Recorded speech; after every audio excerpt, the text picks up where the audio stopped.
আমরা এখন পেটরাতে একটা হোটেলে দুপুরের খাবার খেতে এসেছি। আর দুপুরের খাবারে এখানে তো রাইস পাওয়া মানে মিডল ইস্টে রাইস পাওয়া খুবই ডিফিকাল্ট। তো একটা হোটেলে দেখলাম রাইস পেলাম, এই যে রাইস সাথে এই পেঁয়াজটা বলতে পারো আমি আমার লাইফে দেখছি এরকম পেঁয়াজ সিদ্ধ করে রাইসের মধ্যে এরকম দেয়। আর এখানে আবার এই যে আলু, আর এখানে দিয়েছে চিকেন।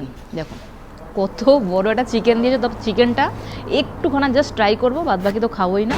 আর এখানে আবার দিয়েছে একটা চাটনি, দেখি কিসের চাটনি দিয়েছে এটা, এই পেঁয়াজ হবে হয়তো, পেঁয়াজের চাটনি দিয়েছে। আর এখানে আলু। আজকে বলতে পারো আমি 4 দিন ধরে ভাত পাইনি, অনেক দিন পরে ভাত পেলাম, আজকে ভাত খাচ্ছি। তবে এতটা ভাত তো খেতেই পারবো না কোনোভাবে।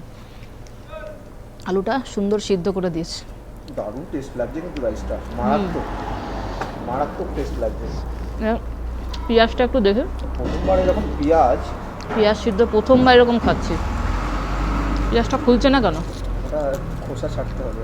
হুম।